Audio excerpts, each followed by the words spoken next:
Sur les rivages d'Acapulco, la célèbre cité balnéaire mexicaine, une soixantaine d'hommes gagnent leur vie en jouant les intrépides du haut de cette falaise.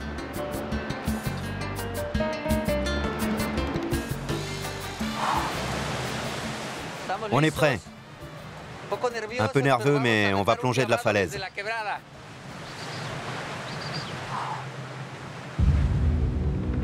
À 35 mètres de hauteur, chaque saut peut être fatal.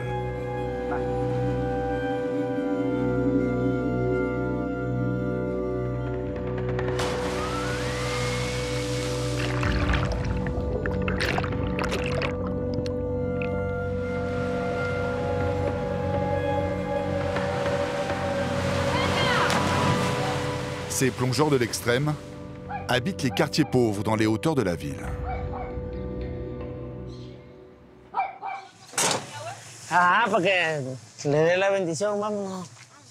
José trompe la mort depuis 30 ans et il a initié toute sa famille à ce métier hors du commun. La mère de José ne les laisse jamais partir au travail sans ses baisers protecteurs.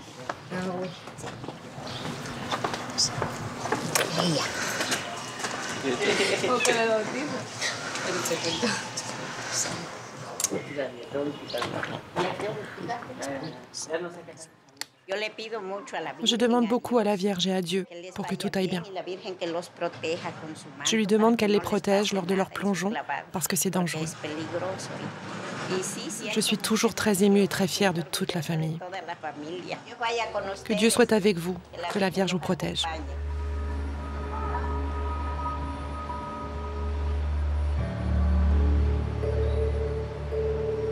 Même après 30 ans d'expérience, José, le père de famille, garde l'appréhension de ses débuts dans le métier.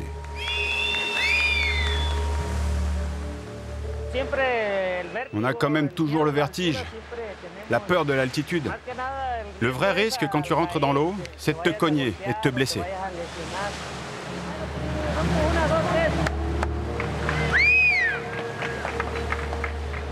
José et les siens ne plongent pas devant les touristes par plaisir. C'est leur seul moyen de gagner de l'argent. Le premier saut se déroule à 28 mètres du sol.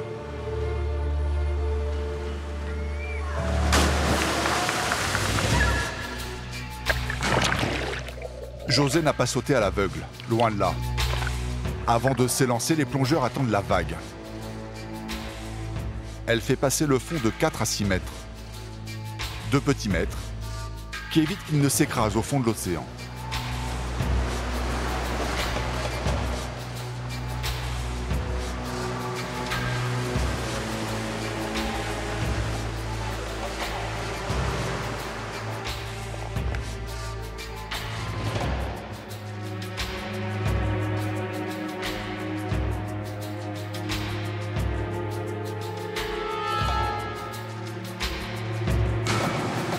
Une fois sous l'eau, les plongeurs opèrent un virage rapide.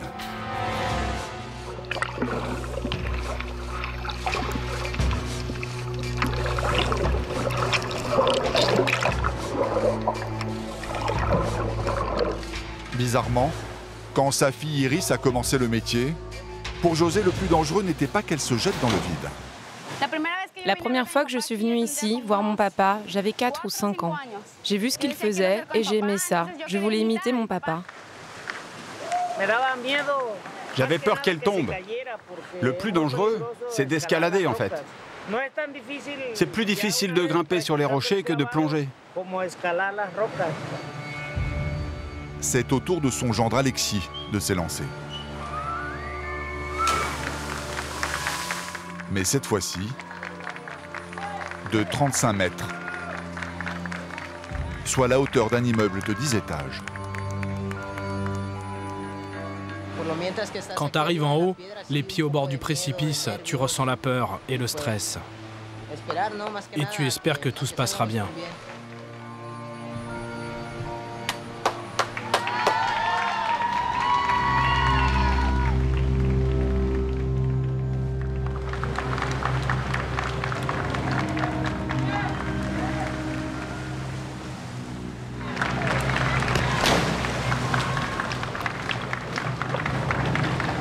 Alexis entre dans l'eau à près de 90 km/h.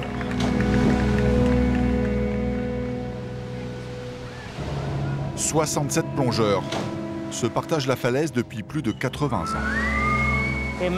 En 1934, on a commencé à sauter de 1 mètre, 2 mètres, et le public leur lançait des pièces.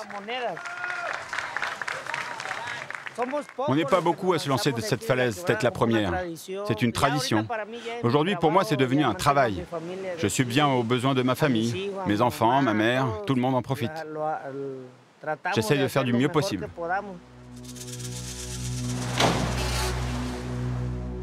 Le Mexique est la 8e puissance commerciale du monde. Le pays a de nombreuses ressources, pétrole, gaz, minerais. Mais ils ne sont qu'une poignée à profiter de ces richesses. Ces inégalités sont flagrantes à Mexico.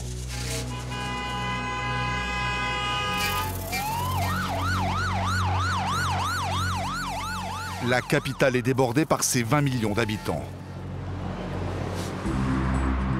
Une grande partie de la population vit dans la misère, cherchant à survivre par tous les moyens dans cette mégapole à 2 vitesses.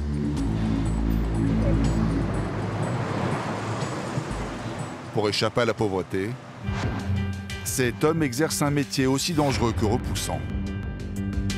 Il est scaphandrier dans les égouts de Mexico.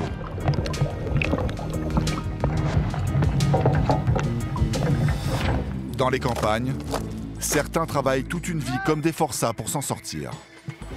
Cette famille de briquetiers se tue à la tâche pour un rêve, celui d'un avenir meilleur pour les plus jeunes.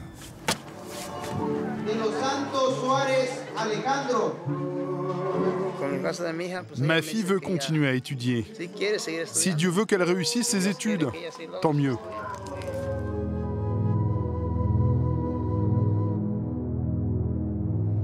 Plonger avec ces hommes forts et courageux, prêts à donner leur vie pour une poignée de pesos.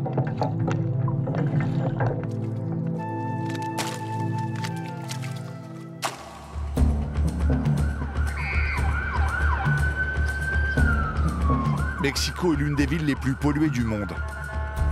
La capitale est incapable de faire face aux tonnes de déchets issus d'une démographie galopante. L'eau potable, elle-même, est contaminée par les eaux usées qui s'échappent d'un réseau vétuste, d'un autre temps.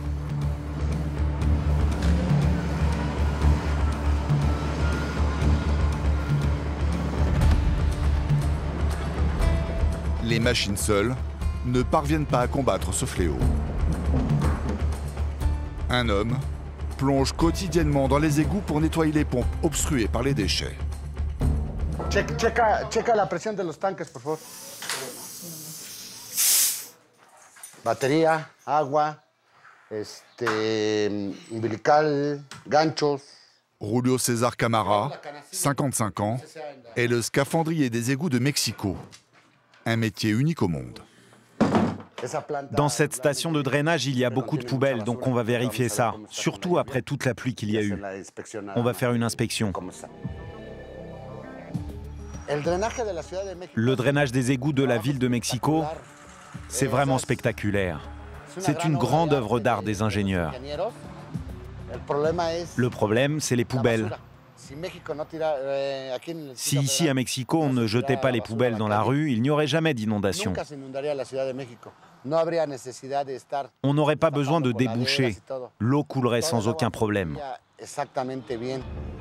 Ces collecteurs d'eau usée sont de vrais bouillons de culture.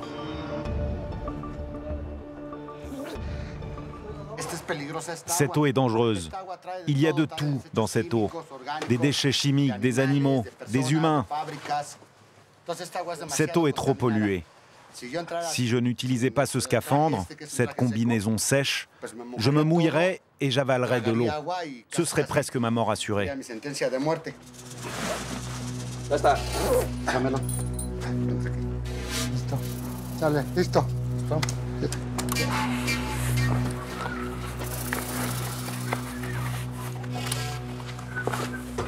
Je suis un peu nerveux, je ne sais jamais ce que je vais trouver.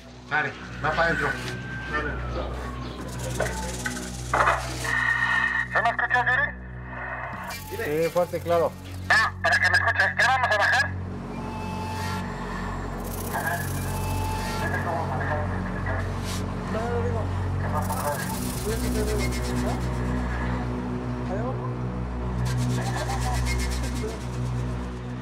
On a cherché, mais j'ai jamais trouvé. Personne au monde ne plonge dans les égouts comme moi.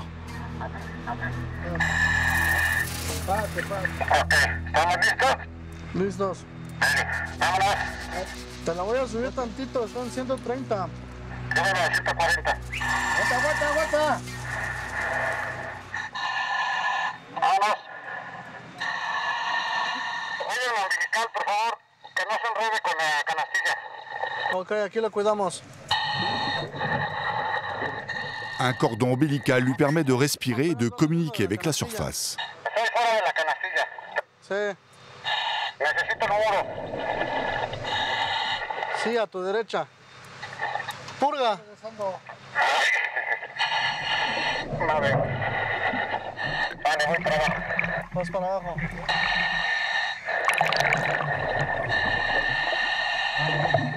¿Algún borde sobre el colado o algo? No. Me falta más, estoy buscando para mantenerme abajo.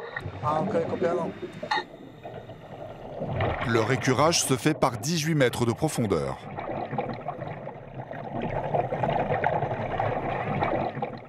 Mira, ahorita estoy checando, encontramos piedras. Aquí solo tiene como un materialito, no sé qué sea, creo que es el producto químico. Le mueves y mira. Aquí estamos. Ici, on est un peu stressé parce que lui est sous l'eau et on ne peut pas savoir ce qui se passe.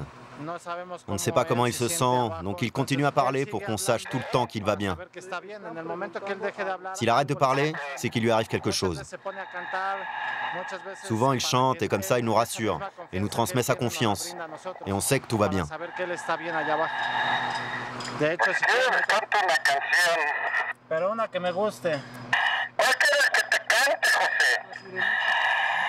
No, esa que dice, bajo el mar, la de la sirenita. Esa no me la sé, no me sé esa canción de por debajo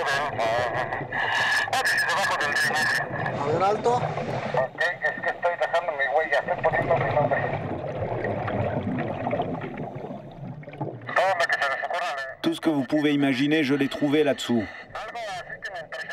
Ce qui m'a le plus impressionné, c'est une tête de cochon.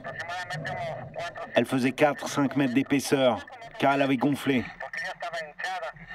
J'ai aussi trouvé des carcasses de voitures, des appareils électroménagers. On trouve de tout ici.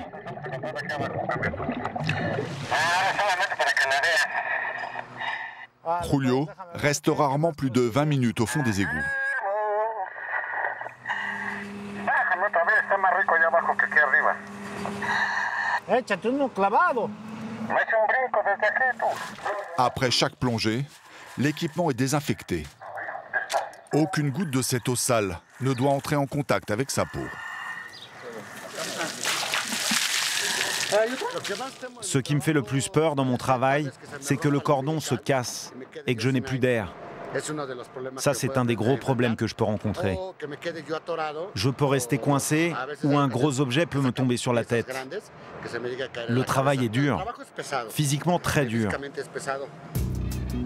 Sa prochaine plongée va se dérouler dans une zone qu'affectionnent les tueurs de Mexico pour dissimuler leurs cadavres.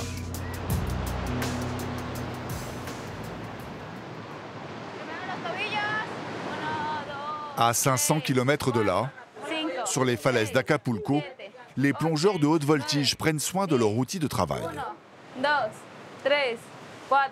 Alto, los pies juntos, rodillas juntas, manos, 1. Iris, 22 ans, la fille de José, joue les coachs sportifs. 8, 9, 10. 1, alto, los pies separados a la altura de los hombros, 1. Même s'il a de l'expérience, José est vigilant avec son corps. À 45 ans, il n'a plus la même force. 5, 6, On arrête de plonger quand on pense qu'on a pris trop de poids, qu'on devient trop vieux. L'impulsion doit te propulser à 3 ou 5 mètres de la falaise. Avec l'âge, on n'a plus la force. Rester concentré. Ne jamais dévier. Et entretenir sa musculature comme une armure sont les règles pour rester en vie. Le corps d'athlète d'Iris l'a sûrement sauvé après une mauvaise réception lors d'un plongeon à 28 mètres. Je me suis blessée au dos, à la colonne vertébrale, donc j'ai peur de plonger et de ne plus pouvoir marcher. Ma chute a été forte, ma colonne a fait comme un accordéon. Tous les muscles de mon dos ont enflé. Maintenant, plonger c'est trop dangereux pour moi. Je risque d'être handicapée à vie.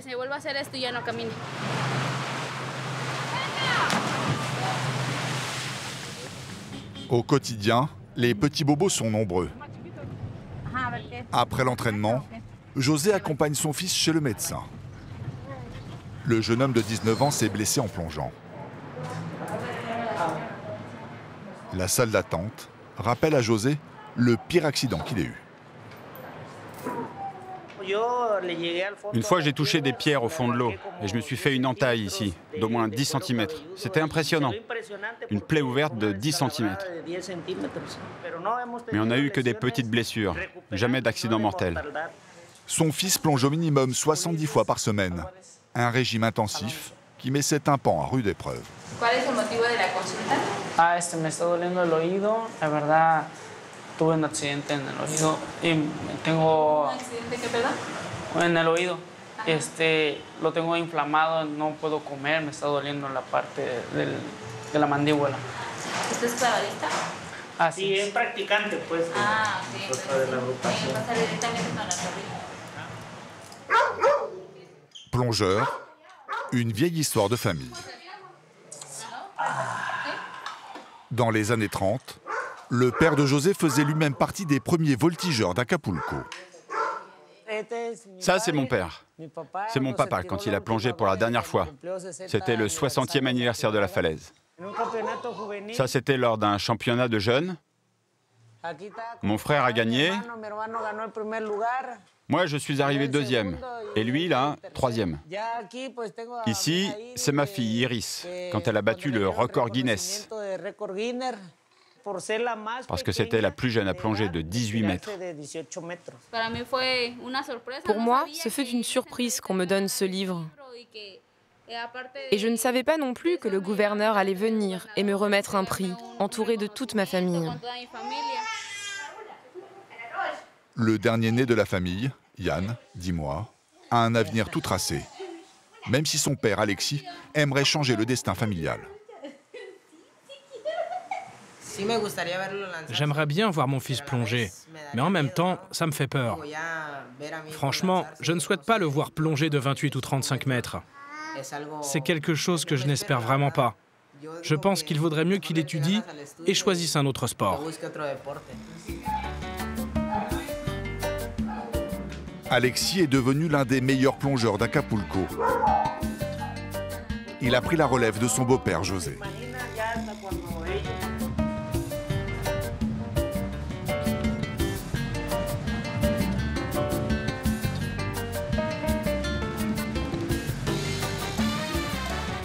A las 7:30 empieza la primera, cobramos 40 pesos por persona.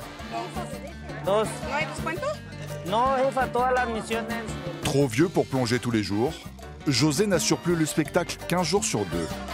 Le reste du temps, il gère la billetterie auprès des touristes.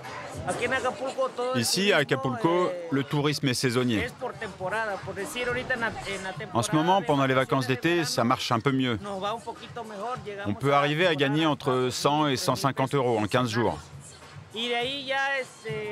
Mais en saison basse, on gagne environ 80 euros. Ça dépend du nombre de spectateurs. Ce soir-là, Alexis, le beau-fils de José, a le privilège de clore le spectacle. Les plongeurs assurent 5 shows par jour. Le dernier aura lieu en pleine nuit.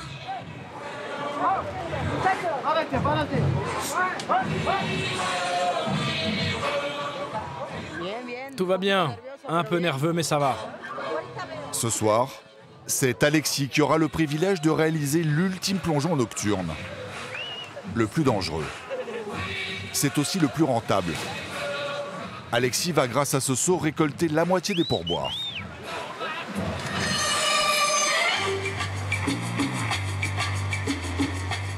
« 19h.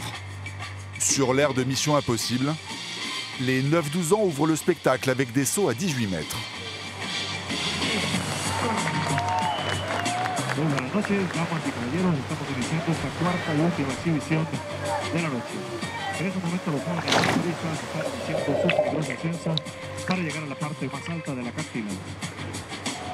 Suit le périlleux plongeon en tandem à 28 mètres de hauteur.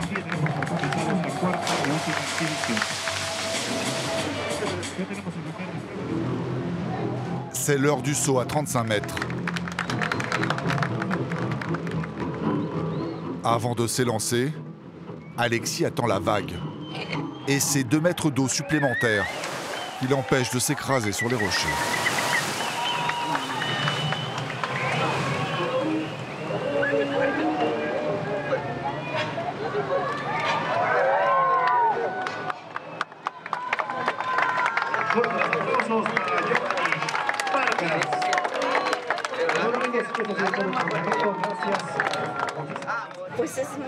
C'est vraiment spectaculaire. Mais c'est vraiment très dangereux. Ils le font tellement bien. C'est des professionnels. Ah oui. Hola amigos, buenas tardes. Aquí estamos el grupo de clavadistas. En esta ocasión aquí estamos. Si tienen alguna duda, alguna pregunta, o si creen que merecemos alguna propina por nuestro trabajo, amigos, aquí estamos con lo que ustedes gusten apoyarnos. Gracias, amigo. Gracias por su visita, amigos. Desde mero arriba. Pues sí da miedo, da nervios, mucha adrenalina, pero pues se va acostumbrando, ¿no? Uno a vivir con eso, con la adrenalina, con el miedo. Y pues poco a poco nos vamos, como te digo, nos vamos acostumbrando a ello y no te digo que se nos quita al 100%, pero sí se nos llega a quitar un poco. Sí, mucha concentración. Diferente, ya sea mortal al frente. Alexis est avenant avec les touristes, Vuelta y media, clavado, claro, por supuesto. se prête au jeu des photos, sourit, mais le risque paie de moins en moins. En tout et pour tout, il a gagné 2,50 € de pourboire. Le jeune homme espère bien se rattraper avec les sauts de nuit.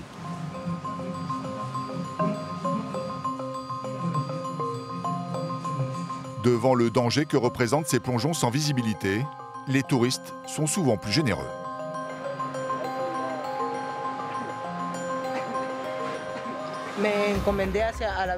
Je prie la Vierge pour qu'il ne m'arrive rien. Je prie aussi pour mes collègues, pour que les plongeons se passent bien et qu'il n'y ait pas de problème. Si quelque chose de mauvais devait arriver, je lui demande qu'elle nous protège, pour que l'accident ne soit pas trop grave.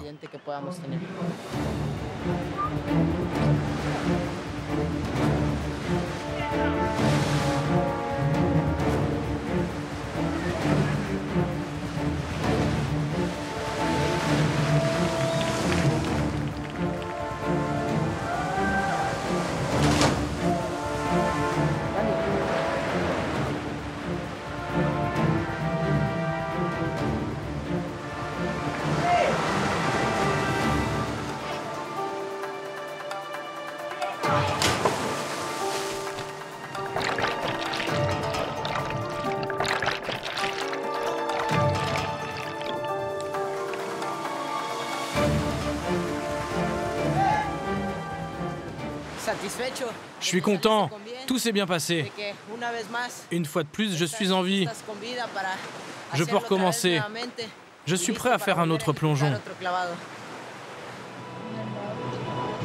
En additionnant les pourboires des 5 sauts de la journée, Alexis a gagné 10 €. De quoi nourrir sa famille. Certains plongeurs, eux, sont obligés de cumuler plusieurs métiers pour survivre.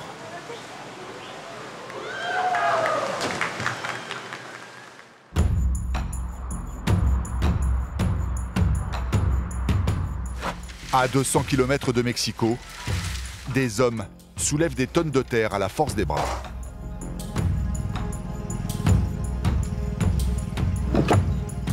Dans les montagnes de l'État de Guerrero, les faiseurs de briques n'arrêtent jamais de travailler.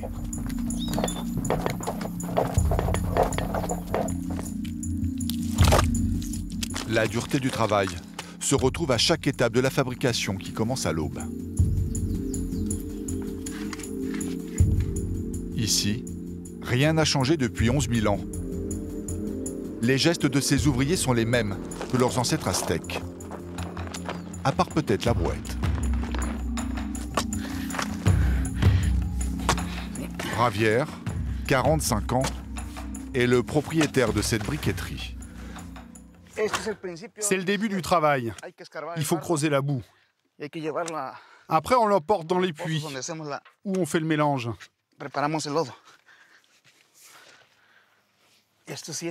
Ça, c'est vraiment dur. Tu passes toute la journée à piocher.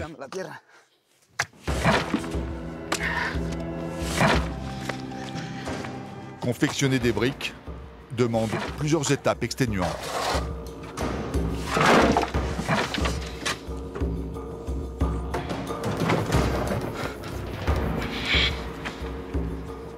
Après avoir récupéré la terre, il faut la mélanger à de la sciure pour qu'elle reste compacte.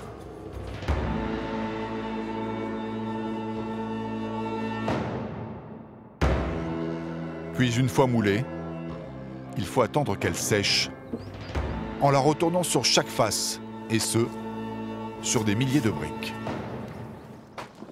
Pour ces hommes, la fatigue est permanente.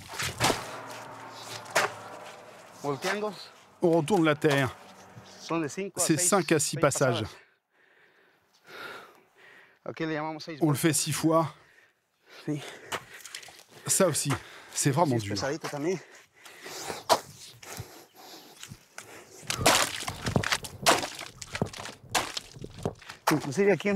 Beaucoup se blessent avec cette houe. Et même se coupent des orteils. Quand t'as pas l'habitude, ou que tu fais pas gaffe.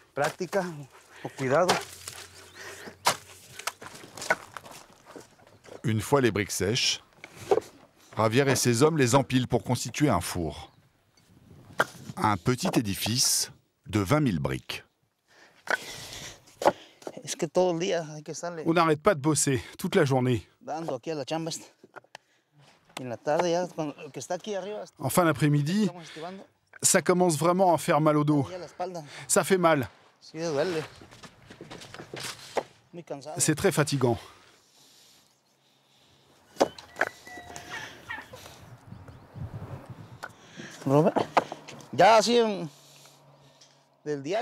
Ça fait plus de 20 ans que je fais ce travail, tous les jours. 20, 22 ans. Je connais ce travail depuis que je suis tout petit. C'est mon père qui m'a appris. Depuis l'âge de 10 ou 12 ans, je suis ici et j'aide mon père.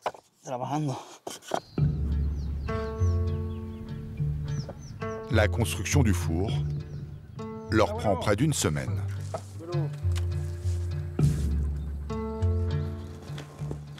C'est un travail très noble. On ne gagne pas beaucoup, mais au moins, on n'a pas besoin de partir ailleurs pour chercher du travail et subvenir aux besoins de sa famille. On est ici tous ensemble. Dès qu'il revient de l'école, Juan, son jeune fils, donne un coup de main à la briqueterie.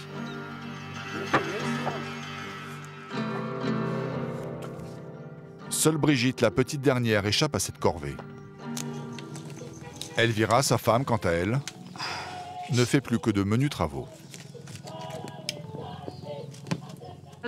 Quand j'ai commencé, je l'aidais à porter des briques. J'avais mal aux hanches, j'avais trop chaud. C'est dur pour une femme. On s'est connus à l'école. Il m'a invité ici à sa briqueterie, au travail de son papa. C'est là qu'on a commencé à être ensemble. a llevar.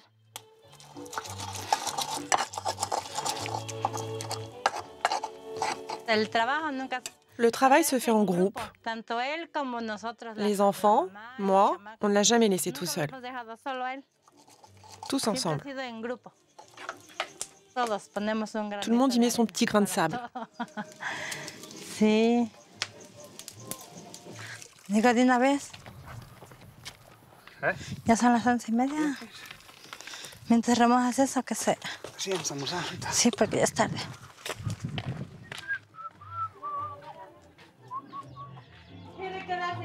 Javier est levé depuis 6 heures du matin. Le déjeuner est la seule pause de sa journée. De ce travail, il ne tire qu'une seule satisfaction. Ici, nous avons au moins l'avantage d'être propriétaires. Le terrain nous appartient. On ne paye pas de loyer. Tout ce qu'il y a ici, je l'ai fait moi-même. Les matériaux, les murs, tout ce qui est ici, grâce à Dieu, c'est nous qui l'avons fait. Une vie à la dure, sans électricité et sans eau courante.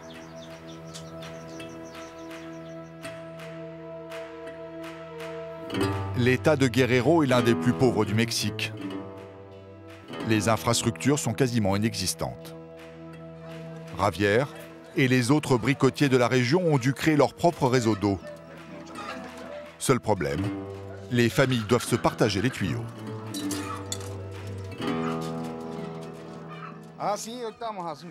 Je vais monter là-haut pour connecter le tuyau d'arrivée d'eau et l'utiliser pour la cuisine.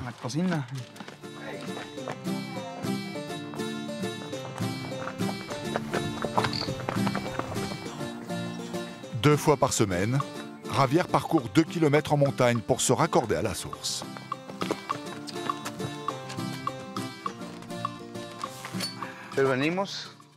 Voilà, le tuyau part d'ici. On le connecte et ça coule directement jusqu'à la maison. Depuis quelques années, Javier n'est plus tranquille. Il doit faire face à un fléau qui ravage sa région et le met en péril, lui et sa famille. Les cartels de la drogue s'installent dans ces montagnes pour cultiver la marijuana et le pavot qu'ils transforment en héroïne. La criminalité a envahi la région. Tout ce qu'on voit là-bas, ce sont des briqueteries qui appartiennent aux gens du village. Des délinquants de la région sont venus nous estorquer de l'argent, à nous, les fabricants de briques.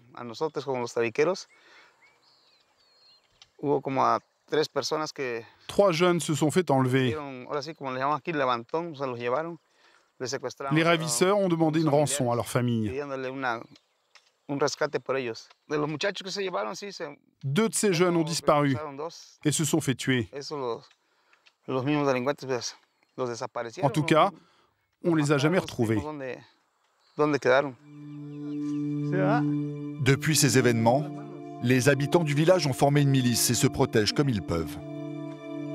Le Guerrero est devenu la région la plus dangereuse du Mexique. Il n'y a pourtant pas grand-chose à voler. Même les jours de vente, les caisses sont loin d'être pleines. Ils viennent chercher les briques.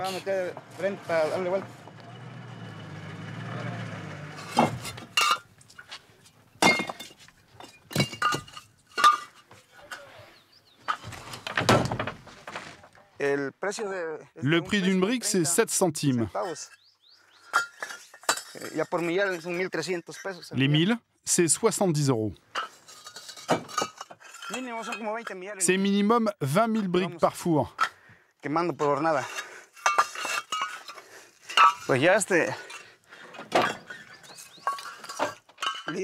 Après avoir payé les employés, la main-d'œuvre, il nous reste environ 265 €.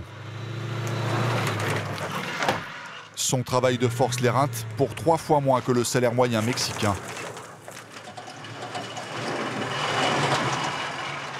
Mais toute cette sueur lui permettra peut-être de réaliser le rêve de toute une vie.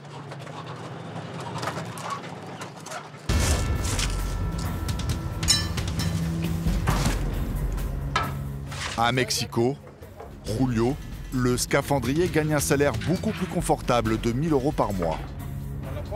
Mais son paysage à lui est fait d'ordures et d'immondices. Julio débute une immersion en eau trouble, particulièrement éprouvante. La zone à explorer est tellement infestée qu'il doit travailler à l'aveugle.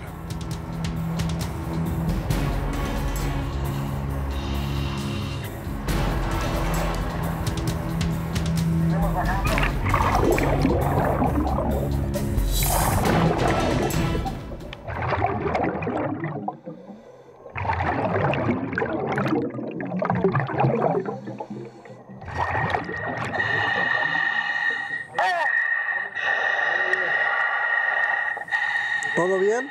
Todo bien. Te escuchas muy agitado. Estoy jalando, Chile. Hay un trapo, algo aquí parecido de trapo. Hay una varilla. Ok, súbele. ¿Tú me dices? Sí, sube. Seguimos.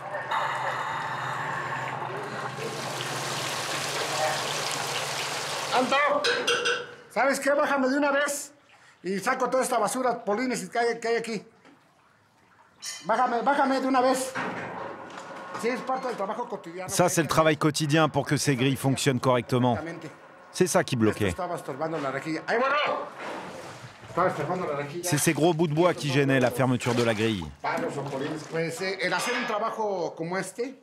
Faire ce travail et pouvoir enlever toutes ces poubelles, je trouve ça très gratifiant. Parce que je sais que grâce à mon travail, le drainage de la ville de Mexico se fera un peu mieux. Pour moi, c'est un vrai plaisir de faire ce boulot. Cette eau est complètement contaminée avec de tout. Des animaux, comme ce rat par exemple. Tout est contaminé. Ces animaux transmettent des maladies dangereuses.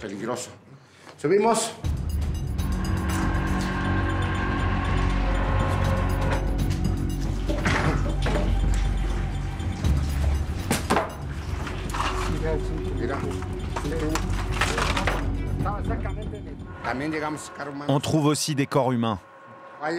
Souvent, on les tue ailleurs et on vient les jeter ici.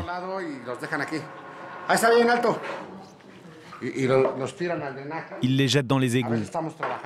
Et nous, on est juste en train de travailler et il faut qu'on les sorte. En 30 ans de carrière, Julio s'est retrouvé sous l'eau face à plusieurs corps humains. Cette violence n'est pas réservée à Mexico. Elle s'étend un peu partout dans le pays.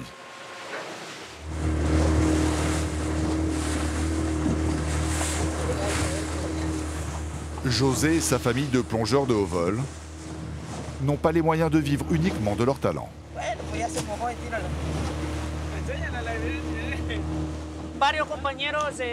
Avec les collègues, quand il n'y a pas trop de touristes, des fois on sort pêcher. Tous les poissons qu'on ramène, c'est pour nourrir la famille, femmes, enfants, tout le monde.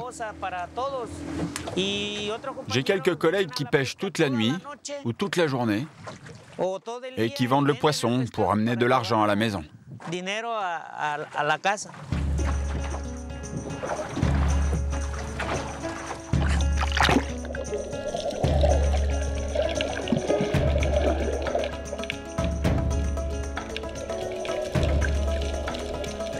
La famille de José, comme celle de Javier, le briquetier, sont les victimes collatérales de la guerre de la drogue et des morts qu'elle provoque. Au moment de notre tournage, Acapulco comptait depuis le début de l'année près de 500 morts par homicide.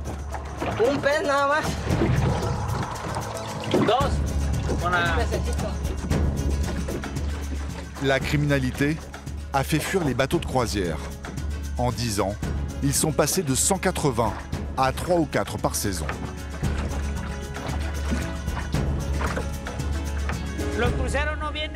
Les bateaux de croisière ne viennent plus à cause de l'idée qu'on se fait du Mexique, qui est liée à la violence et au crime organisé. Les gens ont peur. Les Américains ne viennent plus. Pas seulement à Acapulco, mais dans tout le Mexique. Aujourd'hui, les forces de l'ordre reprennent peu à peu le contrôle de la ville. Les touristes reviennent petit à petit. Le sourire de José aussi.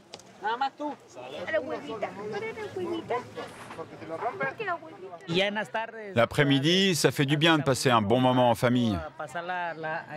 C'est vraiment agréable. C'est pour des moments comme ça qu'on est prêt à prendre autant de risques.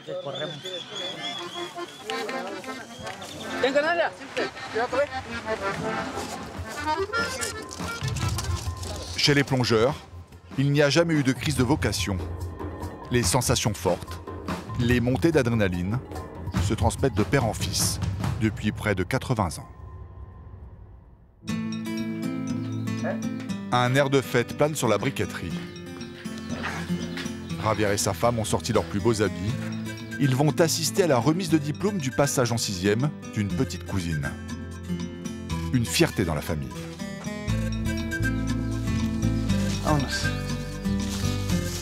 Leurs 3 fils n'ont jamais brillé dans les études. 2 ont quitté l'école très jeunes et le dernier est en passe de le faire.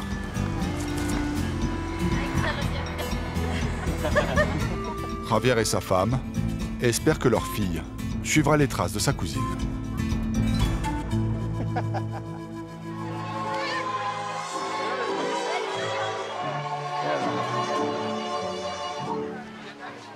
De los Santos Suárez Alejandro.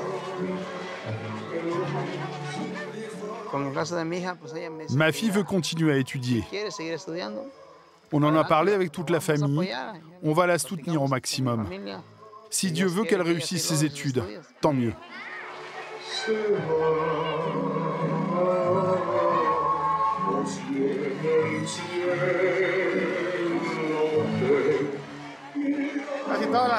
La plupart des gens qui sont ici travaillent dans les briqueteries. Les autres sont agriculteurs. Ils font pousser du piment ou du maïs. Mais la plupart vivent grâce aux briques. Mais l'avenir s'annonce sombre. 2 de ses garçons travaillent avec lui. Javier aimerait qu'il continue le métier. Seulement le filon d'argile commence à s'épuiser.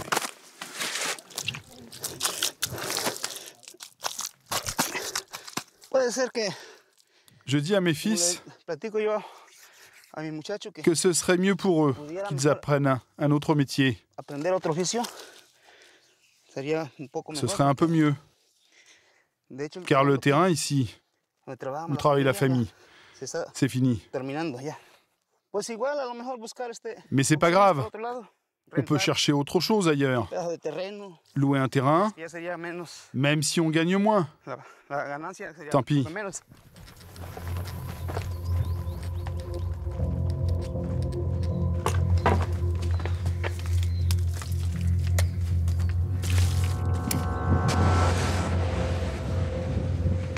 La cuisson des briques est la dernière étape de la fabrication.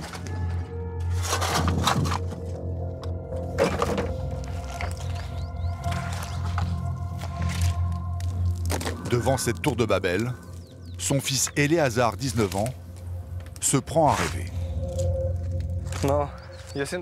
Je n'ai pas d'avenir ici. Pour dire vrai, j'ai d'autres projets. J'aime bien le bétail. J'aimerais un jour avoir un petit ranch. J'aime bien les chevaux. Je voudrais m'en occuper. Je n'aime pas le travail à la briqueterie.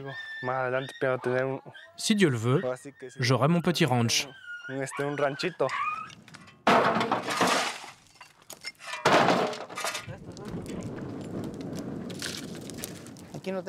Là, dès qu'on a allumé le feu, il n'y a plus de repos. Ça brûle entre 24 et 36 heures. Parfois même jusqu'à 40 heures. C'est usant de passer toute la nuit sans dormir. C'est fatigant.